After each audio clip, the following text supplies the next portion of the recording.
शिकंजे में भगोड़ा अमृतपाल। जी हां, 36 दिनों से फरार भगोड़े अमृतपाल को आज सुबह गिरफ्तार कर लिया गया है। उसने भिंडरावाले के गांव रोड़े में शरण ली थी और यहीं से ग्रंथी ने पुलिस को सूचित किया, खबर की।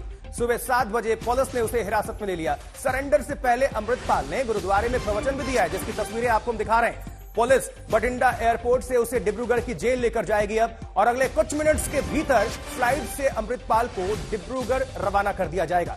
अमृतपाल पर सख्त कार्रवाई करते हुए एनएसए भी लगाया गया है, क्योंकि उसको देश विरोधी गतिविधियों में शामिल पाया गया। पंजाब पुलिस ने शांति बनाए रखने की अपील करते हुए कहा है कि फर्जी खबरों पर ध्यान ना दें, फर्जी खबरें ना फैलाएं। 10 बजे पंजाब पुलिस इसको लेकर प्रेस कॉन्फ्रेंस भी करने वाली है। गिरफ्तारी के बारे में जानकारी आएगी। ये जो तस्वीर आपको हम दिखा रहे हैं, जो विजुअल्स दिखा रहे हैं, वो गुरुद्वारा है रोड़े गांव, भिंडरावाला का गांव, और वहां पर जो गुरुद्वारा है उसके अंदर ये पहुंचा और प्रवचन भी करते हुए नजर आया। लेकिन अब शिकंजे में आ चुका है। जरा आपको बता दें कैसे हुई गिरफ्तारी, नजर डालिए। रोड़े गांव के गुरुद्वारे ये पहुंचा, ग्रंथी ने पुलिस को खबर की, मोगा पुलिस मौके पर पहुंची। अब इसको गिरफ्तार करके डिब्रूगढ़ ले जाने की तैयारी की जा रही है। जी हां, और अमृतपाल को गिरफ्तार कर लिया गया है आखिरकार। 36 दिनों से ये लगातार फरार था, भगोड़ा घोषित था, लेकिन अब पुलिस कहीं ना कहीं राहत की सांस लेगी। पंजाब की सरकार, देश के लिए भी, क्योंकि ये चुनौती बना हुआ था, खुद चैलेंज करता था। सत्येंद्र चौहान हमारे सहयोगी ज्यादा जानकारी के साथ जुड़ चुके हैं। सत्येंद्र, पुलिस क्या कह रही है, क्या भी इंफॉर्मेशन है? क्योंकि इसकी गिरफ्तारी कई मायने में बेहद महत्वपूर्ण है, देश के लिए, पंजाब के लिए, सबके लिए। देखिए आशुतोष, सबसे पहले तो बड़ी खबर आपको दे दूं कि इस समय अमृतपाल को प्लेन के अंदर बैठाकर प्लेन के गेट बंद हो चुके हैं और प्लेन रनवे पर पहुंच गया है। महज कुछ सेकंड में अमृतपाल आसमान में होगा और यहां से जो भी समय है डिब्रूगढ़ तक पहुंचने का, वो समय तय किया जाएगा।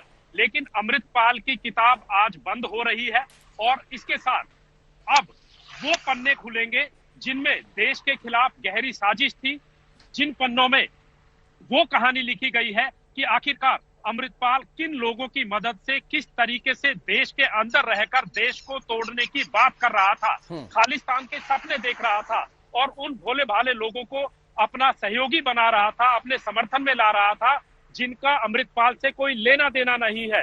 एक तरफ आनंदपुर खालसा फोर्स बना रहा था, एक तरफ अमृतपाल टाइगर फोर्स बना रहा था, हथियारों से लेकर तरह तरह की ट्रेनिंग दे रहा था, और इसका पूरा कच्चा चिट्ठा, पूरा रिकॉर्ड पुलिस के पास पहुंच गया है। पुलिस ने फिलहाल अमृतपाल को मेडिकल कराने के बाद अब बठिंडा एयरपोर्ट से डिब्रूगढ़ के लिए रवाना कर दिया है। प्लेन एयरपोर्ट से उड़ चुका है, यानी कि अमृतपाल अब उसका नया पता आसाम की डिब्रूगढ़ जेल होगी और वहीं पर इस पूरे मामले से जुड़ी हुई एजेंसियां अमृतपाल के साथ पूछताछ करेगी। जहां इसके पहले से जो सहयोगी थे वो वहां पर मौजूद हैं, वो कैद हैं उसी जेल में। अब जरा एक और सवाल सत्येंद्र, जरा ये बताइए, कोई भी एक कदम उठाता था वो सुनियोजित तरीके से सोच समझकर साजिशन उठाता था। अगर इसने रोड़े गांव को चुना, उसी गुरुद्वारे को चुना, तो रोड़े गांव क्यों, वही गुरुद्वारा क्यों, भिंडरावाले से क्या कनेक्शन, जरा इसके मायने बताइए दर्शकों को। देखिए, मैं बहुत पहले से आशुतोष एक चीज कह रहा हूं कि अमृतपाल जो भी कुछ कर रहा था उसके बातों के कई मायने हैं। वो एक तीर से कई निशाने साध रहा था और वो एक सुनियोजित तरीके से हिंदुस्तान में आया था, और आने के बाद से ही उसका जो प्रोपेगेंडा था, उसका जो एजेंडा था, उस पर उसने दरअसल काम करना शुरू कर दिया था। उसका एजेंडा क्या था? उसका एजेंडा था पंजाब के लोगों को भड़काकर खालिस्तान की मांग करना, और इसके लिए बाकायदा फंडिंग, पैसा, स्ट्रेटेजी, प्लानिंग पाकिस्तान से आ रही थी, आईएसआई कर रही थी। लेकिन रूट क्या था? रूट ये था कि पाकिस्तान की आईएसआई दुबई, यूके, कनाडा, इन कंट्रियों के माध्यम से इसको पैसा पहुंचा रही थी। कई जगह की ट्रांजैक्शन थी, कई बैंक अकाउंट्स का इस्तेमाल होता था। इसके अलावा इसको स्ट्रेटेजिक जो हेल्प चाहिए होती थी वो आईएसआई मुहैया करवा रही थी। पिछले लंबे समय से पाकिस्तान बॉर्डर से हिंदुस्तान की तरफ ड्रोन के माध्यम से बड़ी तादाद में हथियार भेजे जा रहे थे, नशा भेजा जा रहा था, फेक करेंसी भेजी जा रही थी। और अमृतपाल के पास अगर आप तस्वीरें भी देखें, पुरानी तस्वीरें देखें, जहां पर भी ये प्रवचन देता है, जिन गाड़ियों में चलता है, इसकी गाड़ियों के आसपास आपको ऐसे लोग दिखाई देंगे जिनके हाथों में राइफल्स है, विदेशी राइफल्स है, और उनके पास किसी तरह का कोई लाइसेंस नहीं है। जो तमाम असला लेकर ये चलता था, जो एक आधिकारिक फौज लेकर चलता था, वो सारे अब पुलिस की तफ्तीश के सामने है। लेकिन किसी की भी हेकड़ी बहुत दिनों तक नहीं चलती। निश्चित तौर पर सत्येंद्र आप हमारे साथ जुड़े रहे। ये चुनौती देता था, चुनौती बना हुआ था, लेकिन ये चुनौती जो है वो चैलेंज वो खत्म हो चुकी, क्योंकि एनएसए लागू है इस पर और लग चुका है और इसको गिरफ्तार कर लिया गया है। थोड़ी देर में डिब्रूगढ़ लेकर जाया जाएगा।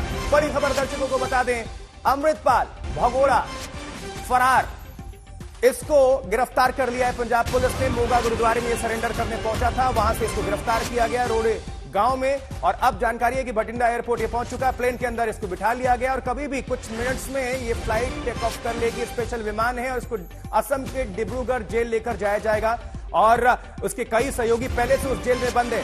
मंजीत सहगल भी हमारे साथ जुड़े हुए हमारे सहयोगी। मंजीत, पुलिस क्या कह रही है, आपके पास इस वक्त क्या अपडेट है, दर्शकों को जानकारी दें।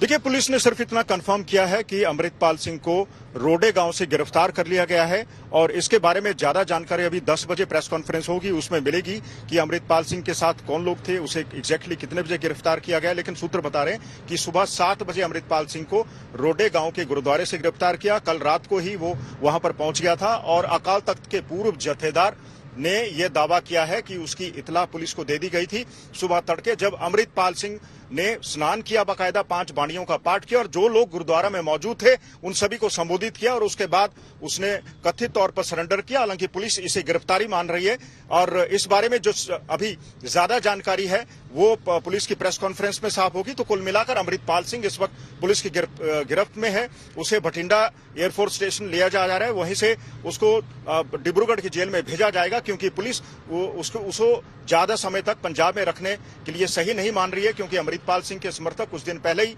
वो गुरुद्वारा में जुटे थे, भटिंडा के गुरुद्वारा में, और वहीं पर बाकायदा रणनीति भी बनाई गई थी कि अब अमृतपाल सिंह की गिरफ्तारी का विरोध होगा। हाईकोर्ट में भी एक याचिका हैबियस कॉर्पस की अभी पेंडिंग है। तो कुल मिलाकर अमृतपाल सिंह की गिरफ्तारी हो गई है। जब गिरफ्तारी हो गई, अब क्या पंजाब पुलिस ने कुछ अलर्ट जारी किया है प्रदेश के लिए? और पुलिस लगातार अपनी दबिश बढ़ा रही थी। कई जगहों पर छापेमारी भी हुई, चाहे वो हरियाणा का बॉर्डर हो, डबौली का क्षेत्र हो, राजस्थान का गंगानगर जिला हो, हनुमानगढ़ हो, या फिर कई 5 जिले पंजाब के हों बॉर्डर में, वहां पर भी लगातार छापेमारी हो रही थी। और माना जा रहा था कि बैसाखी को सरेंडर करेगा, लेकिन उसने सरेंडर नहीं किया और अब अमृतपाल सिंह पुलिस की गिरफ्त में है। उसे पंजाब से बाहर ले जाया जा रहा है क्योंकि उसके खिलाफ एनएसए के तहत मामला दर्ज है।